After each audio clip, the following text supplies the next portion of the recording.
programang ito ay rated SPG. Striktong patnubay at gabay ng magulang ang kailangan. Maaaring may masiselang tema, lengguwahe, karahasan, sexual, horror o droga na hindi angkop sa mga bata. Magandang araw mga kapatid, narito naman tayo sa ating paboritong palabas sa aking channel, sa FPG's Batang Quiapo. Habang nag-iyak ng iyak si Olga dahil sa kapaslangan ni Samantha, galit na galit siya kay Tanggol at naghihiganti siya sa kamatayan ng kanyang anak. Sa kabilang banda naman nang nakalabas na si Rigor sa hospital, ang sabi ni Lina, kung hindi kami katulad ng dugo ni Rigor, walang magbigay ng dugo sa kanya. Sinabihan sila ni Rigor, huwag kayo magulo. At sa kabilang banda naman, nang napakita ni David ang litrato ni Samantha nasa burol, sayang-saya si Senyora Bettina.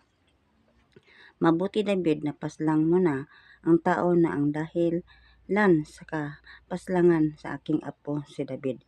Oo, ang sabi ni David. Natupad ko na ang pangako ko sa iyo kasi mahal na mahal ko si Catherine, ang apo mo. Tinanong ni Senyora Bettina si David, kailan mo pakaslan si Catherine? Kayo lang ang bahala, kayo ang masunod kung kailan. Ang sabi ni Papa ni Catherine, mabuti ba yung tao si David? Papa, Mama, ang sagot ni Senyor Pakundo, alam ko kung ano na pagkatao si David. Mabait siyang pagkatao. At sa kabilang banda naman, nang nalaman ni Rigor kung saan na ang mga pugante, ayon sa tawag ni Olga, na doon sila sa bahay.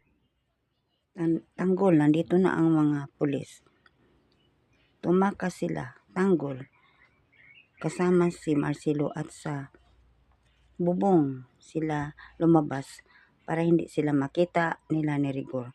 Pero nakita sila Tanggol sa mga kasama nilang pulis at hinabol sila pero nakaligtas sila Tanggol. Nang nag-isa ang mga pulis, sinabihan nila si Rigor na nakita namin si Tanggol. Hinabol namin pero nakaligtas.